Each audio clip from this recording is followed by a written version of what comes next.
예, 안녕하세요. 저희 이제 민수기를 공부하려고 합니다. 예, 그래서 아마도 출애굽기 정도의 분량이 될 것 같네요. 예, 이번 시간에는 또 다음 시간에 이어서 저희가 계속해서 민수기 계율을 살펴보도록 하겠습니다. 예, 먼저 잠깐 기도하겠습니다.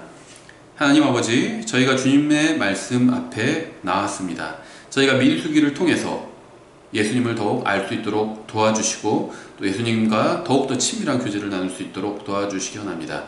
감사드리며 예수님의 이름으로 기도드렸습니다. 아멘. 예, 저희가 신학원에서도 과거에 이 구약성경 개요 시간에 살펴봤는데요. 예, 다시 한번 또 저희가 이제 민수기를 들어가기 전에 이 개요에 대해서 쭉 한번 훑어보고 그 다음에 민수기 이제 한 구절씩 살펴보도록 하겠습니다. 민수기는 모세가 기록한 네 번째 책이죠. 민수기라는 말은요, 백성을 센다라는 뜻이죠. 민수기. 그래서 영어로는 numbers입니다. numbers. 수를 센다는 거죠. 사람의 수를 센다는 겁니다. 그래서 민수기 1장부터 3장 또 26장에는 사람의 수를 세는 이 부분이 나오죠. 1장 1절은 이렇게 되어 있죠. 그들이 이집트 땅에서 나온 뒤 둘째 해 둘째 달 첫째 날에 주께서 시내 광야에서 회중의 성막에서 모세에게 말씀하여 이르시되, 광야에서라는 표현이 나오는데요. 이건 역사적인 사실만 알려줄 뿐이 아니라 영적인 교훈도 알려주고 있어요. 그래서 이스라엘의 광야 생활은 하나님의 자녀들이 육신적인 생각으로 걸을 때의 비참한 모습을 잘 보여줍니다. 그래서 민수기는 이스라엘 백성이 어떻게 광야에서 생활했는지만 보여주는 것이 아니라 신약의 그리스도인들의 영적 모습도 보여준다는 겁니다. 그래서 목회자들은 반드시 민수기를 공부해야 되고요. 또 우리가 민수기를 공부하면 교회 생활도 더욱더 잘할 수 있을 겁니다. 민수기에는 예수 그리스도의 모형이 네 가지가 나오는데요. 11장에 나오는 생명의 빵이 나오고요. 20장에는 생명의 물이 나오죠. 또 21장에는 그 유명한 높이 들린 뱀이 나오죠. 또 24장에는 야고백에서 나오는 한 별이 나옵니다. 모두 다 예수 그리스도의 모형이죠. 민수기는 1288개의 구절과 32,902개의 단어, 영어 킹제임스 성경의 경우에 이렇게 이루어져 있고요. 앞에서 언급한 것처럼 민수기라는 제목은 사람의 수를 세는 것에서 비롯되었죠. 하지만 주목할 점은 이 책의 앞부분에서 센 수와 뒷부분에서 센 수가 좀 다르다는 겁니다. 이 가데스 바네아에서의 비극적인 불순종이 두 숫자를 다르게 만들어버린 거죠. 이집트를 탈출할 때 하나님의 능력을 체험했던 세대에 속한 모든 사람은 불신과 불순종으로 인해서 모두 광야에서 멸망했습니다. 오직 여호수아와 갈렙 두 사람만이 이 심판을 피할 수가 있었죠. 모세와 아론과 미리암은 광야에서 죽은 자들과 함께 죽어서 가나안으로 들어가지는 못했습니다. 율법과 제사장직과 예언은 우리를 약속의 땅의 경계로 인도해 주지만 오직 우리의 여호수아이신 예수 그리스도만이 우리를 그 안으로 데리고 들어가실 수가 있죠. 이스라엘 자손의 모든 죄와 실패와 반역과 그들로 인한 하나님의 진노에도 불구하고 하나님께서는 자신의 약속을 지켜주셨고요. 이스라엘 민족은 결국 약속의 땅으로 들어가게 됩니다. 하나님께서는 언제나 자신의 방식대로 약속을 지키십니다. 우리 생각대로 지키시는 것이 아니에요. 하나님의 방식대로, 하나님의 말씀대로 약속을 지키시는 겁니다. 믿지 않는 한 세대로 인해서 하나님의 약속이 무효가 될 수는 없습니다. 그 세대가 믿지 않으면요, 다음 세대에 이루어지면 되는 거예요. 하나님께서는 자신의 약속을 반드시 성취하십니다. 만약 우리가 불신으로 인해서 실패한다면 하나님께서는 다른 누군가를 들어 쓰시고 자신의 말씀을 이루실 겁니다. 우리는 불신으로 인해서 축복을 이룰 수도 있지만 하나님께서는 자신의 약속을 지키시고 계획하신 것을 이루실 겁니다. 인간의 실패가 결코 하나님의 실패로 이어지진 않아요. 그 다음에 실패했으면 그냥 그 사람이 실패한 겁니다. 하나님께서는 또 다른 사람을 통해서 일하실 겁니다. 민수기는 이스라엘 민족이 시내를 떠나서 모압 광야에 이르는 과정을 담고 있는데요. 이 책은 대략 40년의 기간을 다루고 있죠. 10장부터 36장은 백성이 시내를 떠나서 일어난 사건을 다루고 있어요. 15장부터 19장은 방황한 40년의 세월을 보여줍니다. 이들은 아무런 계획도 없이 방황했어요. 주님의 뜻 밖에 있는 하나님의 백성을 위한 계획표는 존재하지 않습니다. 헛되이 보낸 거예요. 하나님의 말씀 안으로 들어와야 됩니다. 뜻 안으로 들어와야 돼요. 그래야지 하나님의 계획 안에 있는 겁니다. 자기 마음대로 가면서 내가 하나님의 계획 안에 있다고 생각한다면 큰 착각을 하고 있는 거예요. 주님의 뜻 밖에는 아무런 계획도 없고 목적도 없고 의미도 없어요. 주님의 뜻 밖에서는 의미 없이 이어지는 끝없는 방황입니다. 방황. 하나님의 뜻대로 살지 않는 모든 날수는 다 방황한 날수예요. 하나님의 인도라고 착각하거나 정당하게서는 안 됩니다. 하나님께서 항상 말씀대로 인도해 주세요. 하나님을 기쁘시게 해드린 날들만 하나님의 인도를 받은 거예요. 하나님을 기쁘시게 해드리지 못한 날들은 하나님의 인도를 받지 못한 겁니다. 방황한 겁니다. 방황. 그것을 바로 이 민수기가 너무나도 잘 보여주고 있죠. 이스라엘 백성의 광야 생활은 오늘날 그리스도인들의 삶의 여정을 잘 보여주고 있는데요. 영적으로 보여주고 있죠. 우리는 아무런 표시도 없는 사막에서 경기를 하는 운동선수와 같아요. 우리는 어디로 가야 하는지도 모릅니다. 오직 길이 되시는 주님을 의지해야만 걸을 수가 있어요. 길을 볼 수 있습니다. 만약 우리가 그분의 말씀인 성경을 믿고 순종한다면 그분은 우리를 한 발자국씩 인도해 주실 겁니다. 주님 안에는 어떠한 불확실성이 없어요.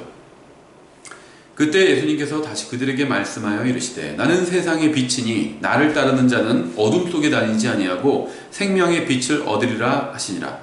하나님께서는 자신의 자녀들에게 낮에는 구름 기둥으로 그리고 밤에는 불 기둥으로 인도해 주셨습니다.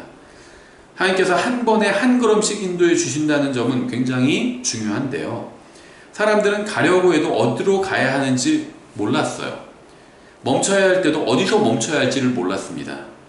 하나님의 임재를 상징하는 이 증언궤가 주님의 구름 아래서 사람들을 인도할 뿐이었죠. 민수기 10장 33절 그들이 주의 산에서 떠나 사흘 길을 갈 때 주의 언약궤가 그 사흘 길에서 그들 앞에서 가며 그들을 위해 안식할 곳을 찾았고 이렇게 말씀하고 있죠. 언약궤가 인도해 줬던 겁니다. 민수기의 계요는 단순한데요. 이스라엘 백성은 시내산에서 계수되었고 여행을 위한 준비를 했습니다.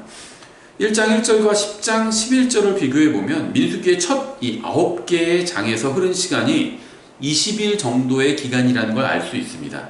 1장에서 사람들이 계수되었죠. 2장에서 사람들은 진영을 짜고 장막을 칩니다. 5장에서 사람들은 정결하게 되죠. 6장부터 9장에서 또 성별됩니다. 10장부터 12장은 시내산에서 이 가데스 바네아까지의 여정을 다루고 있죠. 민수기 10장 11절과 신명기 1장 2절을 비교해보면 이 세 장에서 흐른 시간이 10하루임을 알 수 있습니다. 10장에서는 광야에서의 지침이 나오고 있고요. 11장에서는 광야에서의 불평이 나오고 있고요. 12장에서는 인도자들 간의 불화가 나오고 있죠. 이 가데스에서 다시 가데스로 돌아오기까지 방황한 횟수들이 13장부터 19장에 기록되어 있죠. 민수기 14장 34절에 의하면 이 기간이 38년이라는 사실을 알 수 있습니다. 13장은 광야에서 백성이 낙심한 사건이 나오고요. 14장부터 16장은 광야에서 백성이 죽임당한 사건이 나오고요. 17장부터 19장은 광야에서 백성이 절망한 사건이 나옵니다. 다음 여정은 이 가데스에서 요르단 강까지죠. 20장부터 36장까지인데요. 민수기 33장 38절과 신명기 1장 3절을 비교하면 이 기간이 대략 6개월 정도라는 사실을 알 수 있어요. 20장은 과거의 회상을 다루고 있고요. 21장부터 27장은 현재의 구속을 다루고 있고요. 28장부터 36장은 미래에 관한 예언을 다루고 있습니다. 모세는 백성과 함께 모압에 있을 때 자신의 생의 끝을 바라보면서 민수기를 기록했습니다. 민수기의 주제는 하나님께서 자신의 백성을 그들의 불신과 불순종으로 인해 훈육하시는 거예요. 이스라엘이 광야에서 방황한 날들을 히브리서 11장에서는 계수하지 않고 있고요. 성경은 믿음으로 살지 않는 날들은 계수하지 않고 있어요. 성경은 히브리서 11장 29절에서 이렇게 말씀하고 있어요. 믿음으로 그들은 홍해를 마른 땅을 건너듯 건넜으나 이집트 사람들은 그것을 시도하다가 물에 빠져 죽었고 그 다음에 뭐가 있죠? 긴 방황이 있죠. 광야에서의 40년의 방황인데 이걸 다 없앴습니다. 히브리서 11장에서는 30절 믿음으로 그들이 이래 동안 여리고 성벽 주위를 돌며 성벽이 무너져 내렸으며 광야에서 방황이 히브리서 11장에 나오지 않는다는 거죠. 믿음으로 산 날만 계수하고 있기 때문입니다. 히브리서 11장은 민수기의 핵심 구절은 14장 28절부터 30절인데요. 그들에게 이르되 주가 말하노라. 진실로 내가 살아있음을 두고 맹세하거니와 너희가 내 귀에 말한 대로 내가 너희에게 행하리니 너희 시체가 이 광야에 쓰러지되 곧 너희의 전체 수에 따라 너희 중에서 20살이 넘어 계수된 모든 자들 즉 내게 불평한 자들이 쓰러지며 여분네 아들 갈렙과 눈의 아들 여호수아 외에는 내가 맹세하여 너희로 하여금 거하게 하리라 한 땅에 너희가 결단코 들어가지 못하리라. 민수기의 핵심 단어는 45회 등장하는 광야라는 단어죠. 민수기는 전쟁에 참여할 20세 이상의 남자를 계수하는 것으로 시작합니다. 오직 참 이스라엘 사람만 주님의 전쟁에 참여할 수가 있죠. 레위인들은 성막에서 섬기는 거룩한 이 섬김으로 인해서 이 계수에서는 면제가 되었죠. 2장에는요 이스라엘 백성의 각 지파별 진영의 배치가 있죠. 하나님은 질서의 하나님입니다. 200~300만인 백성이 광야에서 아무렇게나 무리지어 다닐 수는 없었죠. 하나님의 명령에 따라서 그들은 어디서 장막을 치고 어디서 행군을 해야 되고 어디서 흩어지고 어디서 장막을 중심으로 모일지를 정했습니다. 주님께서 자신의 백성 가운데 계신 것처럼 성막은 항상 진영의 중앙에 위치했습니다. 북쪽엔 단, 아셀, 납달리 지파가 있었고요. 동쪽에는 유다, 이사갈, 수불론 지파가 있었고요. 남쪽에는 루벤, 시므온, 갓 지파가 있었고 서쪽에는 베냐민, 므낫세, 에브라임 지파가 있었습니다. 모세와 레위 지파는 계수되거나 백성으로 여겨지지는 않았습니다. 레위의 아들들인 고앗과 게르손과 무라리의 자손들은 성막 주위에 있었죠. 이 랍비들의 전통에 따르면 유다의 깃발은 에메랄드색이었고 사자의 형상이 그려져 있었고요. 루벤의 깃발은 붉은색이고 사람의 머리 형상이 그려져 있었고 에브라임의 깃발은 금색이었고 송아지의 머리 형상이 그려져 있었고 단의 깃발은 붉은색과 흰색이었고 독수리가 그려져 있었다고 합니다. 이 색들과 형상들은 대제사장의 흉패의 것과 같고 창세기의 예언 및 에스겔서의 환상과도 일치하는 거죠. 진영을 풀고 행진할 때에는 유다를 포함한 동쪽 진영의 지파들이 앞장섰습니다. 성막은 남쪽과 서쪽 진영의 지파들 가운데 있었고 북쪽 진영은 후미를 맡았습니다. 3장에서 레위인들이 선택되어서 계수가 되죠. 이 지파는 성막에서 섬기게 하기 위해서 하나님에 의해서 특별히 분리가 되었죠. 원래 모든 가정에서 태어난 장자는 주님을 위해서 섬기도록 되어 있었는데 레위 지파가 이들을 대신해서 제사장 직분을 수행하게 됩니다. 4장은 레위 지파의 가족인 게르손 가족, 고앗 가족, 무라리 가족을 다루고 있고요. 이 세 가족은 레위의 세 아들의 자손들이죠. 이들은 성막과 그 안에 있는 기물을 다루고 섬겼습니다. 섬기는 나이는 30세부터 50세까지였고요. 최초로 섬기는 연령이 나중에 낮아지게 되는데요. 25세가 되고 나중에 이제 역대상 가면 20세가 됩니다. 5장에서는 부정한 것을 격리하는 법을 다루고 있어요. 이미 주어진 율법에 따라서 모든 부정한 것들은 정결해질 때까지 진영 밖에 두어야 했습니다. 2장이 주는 교훈은 약속의 땅에 들어가기 위해선 반드시 정결해야 한다는 것이었습니다. 6장에서는 나사르 사람에 관한 법을 다루고 있죠. 이들은 주님을 섬기기 위해서 자원에서 서원한 자들이었죠. 서원은 반드시 해야 하는 것은 아니고요. 자유롭게 할 수도 있는 것이지만 일단 한 번 서원하면 반드시 그건 지켜야만 했습니다. 그러니까 반드시 다 서원해야 되는 건 아니에요. 하지만 서원했으면 지켜야 합니다. 2장에서는 16번에 걸쳐서 서원이 분리와 관계가 있다고 언급하고 있죠. 예수님은 나사렛 사람이 아닙니다. 예수님은 나사렛이라는 곳에서 오셨을 뿐이죠. 성경이 말씀하시는 분리, 성별은요, 고립이 아니에요. 7절부터 9절은 이 점을 분명히 하고 있고요. 예수님은 우리를 이 세상으로부터 데려가 달라고 하지 않고 이 세상의 악으로부터 지켜달라고 기도하셨습니다. 성경이 말씀하시는 하나님의 백성의 분리는 다른 사람들로부터의 고립이 아니라 사람들의 악한 행위와 관계를 맺지 않는 것을 의미합니다. 그러니까 우리가 이 성경이 말씀하시는 성별은 우리가 이 세상을 떠나가는 것이 아니라 이 세상에 있으면서도 세상의 악에 물들지 않는 거예요. 7장은 통치자들의 자원하는 헌물을 다루고 있습니다. 이들은 성막의 이동에 사용되는 수레 6대와 소 12마리를 드렸죠. 그들이 드린 또 다른 예물은 제단의 봉헌과 관련이 있었죠. 예물을 드린 사람과 그들이 드린 예물이 모두 기록되어 있습니다. 이것은 하나님께서 우리가 주님께 드리는 것을 주의 깊게 살펴보신다는 사실을 보여주는 또 다른 예라고 볼 수 있겠죠. 예, 민수기 7장 89절은 출애굽기 25장 21절부터 22절의 약속의 성취입니다. 모세가 회중의 성막에 들어가서 그분께 말씀을 드리려 할 때 증언궤 위에 있던 긍휼의 자리로부터 곧 두 그룹 사이로부터 자기에게 말씀하시는 분의 목소리를 들었더라. 그분께서 그에게 말씀하셨더라. 출애굽기에서 이렇게 약속하셨죠. 25장 너는 긍휼의 자리를 궤 위에 두고 내가 내게 줄 증언을 궤 속에 넣을지니라.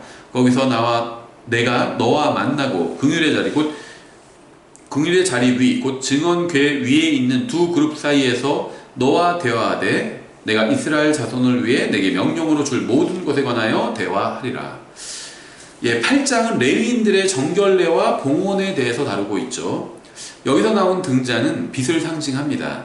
이것은 민족에 대해서 증언해야 하는 것을 상징하고 있고요. 레위인들의 봉헌과 관련해서는 기름이나 피가 사용되지 않고 특별한 의복도 준비되어 있지는 않습니다. 이들의 깨끗함을 보여주는 것은 물이고요. 이것은 신약 성경의 침례를 예표로 보여주는 거죠. 같은 건 아닙니다. 레위인들은 이미 하나님께 택함을 받았고요. 하나님을 위해서 이미 구별되었고 이미 하나님의 종과 제사장과 섬기는 사람들이 되었습니다. 물은 이들이 섬김을 위해서 정결하게 준비되었음을 보여주죠.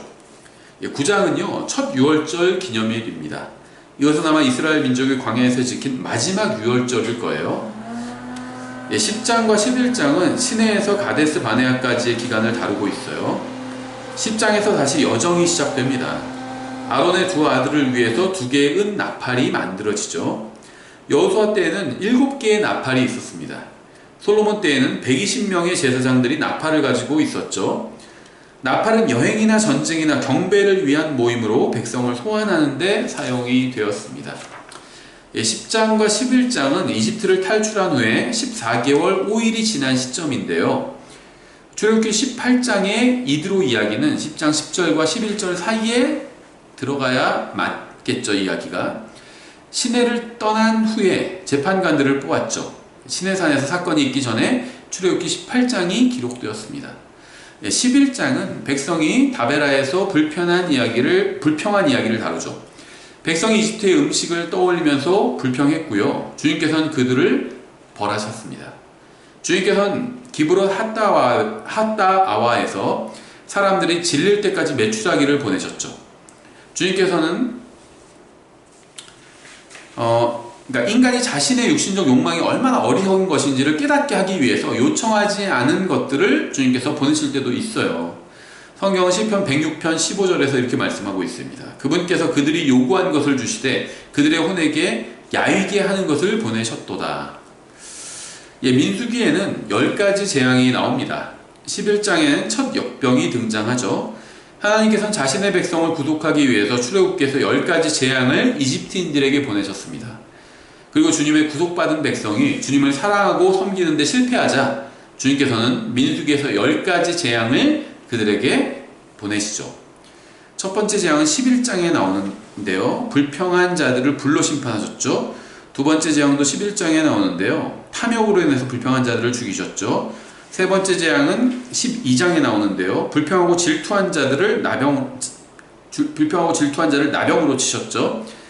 네 번째 재앙은 13장에 나오는데요. 불평하고 반역한 자들을 죽이셨고요. 다섯 번째 재앙은 14장에 나오는데 불평하고 반역한 자들을 치셨죠. 여섯 번째 재앙은 16장에 나오죠. 불평한 자들을 지진으로 심판하셨고요. 일곱 번째 재앙은 16장에 나오는데 불평하고 반역한 자들을 불로 심판하셨고요. 여덟 번째 재앙은 16장에 나오는데 불평하고 반역한 자들을 치셨고요. 아홉 번째 재앙은 21장에 나오는데 불평한 자들에게 불뱀들을 보내셨고요. 마지막으로 열 번째 재앙은 25장에 나오는데 음행과 우상 숭배자들을 치셨죠. 아론과 미리암은 모세가 함족에 속한 여자와 결혼했다고 그를 비판했고요. 하나님께서는 즉시 그들을 징계하셨습니다. 그들은 모세의 간구로 인해서 용서를 받았죠. 13장부터 19장까지는요. 가데스에서 다시 가데스로 돌아오는 방황의 여정이 기록되어 있습니다. 이 13장에서는 가나안으로 정탐꾼들을 보냅니다. 정탐꾼을 보낸 것은 하나님의 명령에 순종한 것이었죠. 그런데 이것을 신명기 1장 22절부터 33절과 비교해 보면 주님의 명령은 백성의 간구 때문이었다는 사실을 알 수 있어요. 이것은 마치 백성이 왕을 달라고 조르자 하나님께서 허락하시는 뜻으로 사울을 그들에게 왕으로 주신 것과 비슷하다고 볼 수가 있겠죠. 그러니까 하나님의 뜻이긴 뜻인데 직접적인 원하시는 뜻이 아니라 간접적인 허락하시는 뜻이라는 겁니다. 간접적인 뜻, 허락하시는 뜻은 사실 하나님의 원래 뜻이 아니에요. 즉 백성에게 진정으로 필요한 것이 아니었기 때문에 하나님께서 허락하지 않으시려고 했지만 백성이 원했기 때문에 허락해 주신 겁니다. 우리가 세상에서 방황하는 거 하나님께서 원하시는 게 아니에요. 우리가 그렇게 하길 원하니까 그냥 허락하신 겁니다. 허락하시는 뜻은 하나님의 원하시는 진짜 뜻이 아니에요. 정탐꾼을 보낸 것은 하나님의 말씀에 대한 불신과 의심 때문이었습니다. 40일 후에 이 정탐꾼들이 돌아왔습니다. 모든 정탐꾼은 땅이 좋다는 데에는 동의를 했습니다.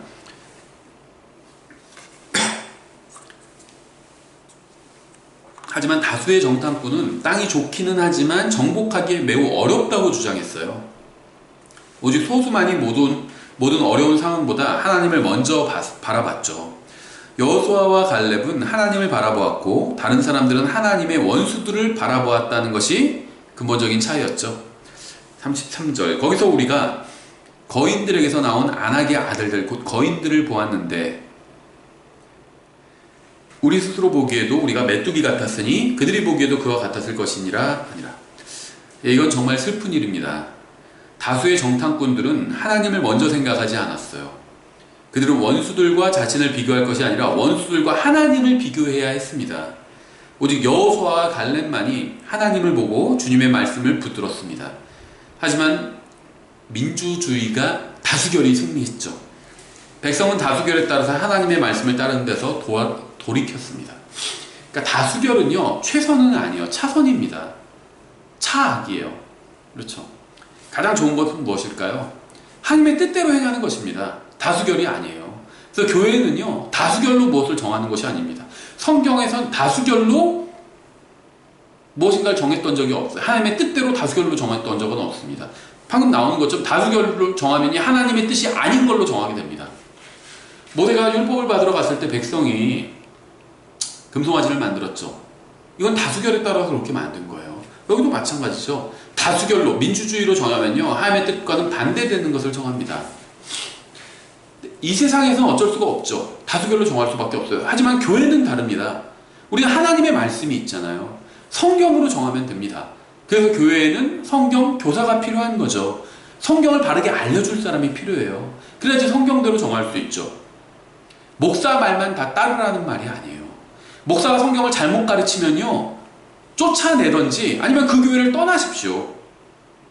아무리 크기가 크고 사람이 많이 모여도 목사가 성경을 제대로 가르치지 않는 교회라면 그 교회는 바른 교회가 아니에요. 성경을 바르게 가르치는 교회로 찾아가야 합니다. 성경을 바르게 목사가 가르친다면 따라야 합니다. 그렇죠. 교회는 민주주의의 원리로 움직이는 것이 아니라 하나님의 말씀으로 움직이는 곳이에요. 민수기 14장 22절에서는 이스라엘 백성이 10번이나 하나님의 음성에 귀를 기울이지 않았다고 말씀하고 있죠. 10번은요 첫 번째 홍해에서고요, 두 번째 마라에서고요, 세 번째 신광야에서고요, 네 번째와 다섯 번째는 만나와 관련해서였고요, 여섯 번째는 리비딤에서였고요, 일곱 번째 시내에서였고요, 여덟 번째는 다베라에서였고요, 아홉 번째는 기브롯 핫다와에서였고요, 그리고 열 번째는 이제 다시 가데스에서였죠. 우리가 앞서 살펴본 것처럼 하나님께서는 우리가 주님께 드린 헌물과 선한 행위를 기록해 놓으실 뿐 아니라 주님을 기쁘시게 해드리지 못한 것들도 기록해 놓으십니다. 모든 사람은 선한 일이든지 악한 일이든지 자신이 행한 것에 관해서 하나님께 회개 보고를 해야 합니다. 이스라엘 백성은 불신으로 인해서 백성이 이 약속의 땅에 들어가기를 거부하고 어리석게도 이집트로 돌아가고자 했습니다. 그래서 하나님께서는 민수기 14장 29절에서 말씀하신 거죠. 너희 사체가 이 광야에 쓰러지되 곧 너희의 전체 수에 따라 너희 중에서 20살이 넘어 계수된 모든 자들 즉 내게 불평한 자들이 쓰러지며 이렇게 말씀하셨죠. 구약시대에도 하나님께서는 인간이 짐승 이상의 존재임을 보여주셨습니다. 주님께서는 너희가 광야에서 쓰러질 것이다 라고 하지 않으셨어요. 주님께서는 너희 사체가 광야에서 쓰러질 것이다 이렇게 말씀하셨습니다. 광야에서 쓰러진 것은 그들의 혼이 일시적으로 거하던 거처인 몸이었던 것이죠. 사람은 육체 이상의 존재입니다. 사람은 육체 이상의 존재예요. 육체가 죽었다고 해서 끝나는 존재가 아닙니다. 육체는 일시적이지만요, 일시적인 육체 안에 영원한 혼이 있습니다. 그 혼이 예수님을 믿고 구원받으면 하늘나라에 가는 것이고, 예수님을 거부하면 지옥에 가는 것이죠.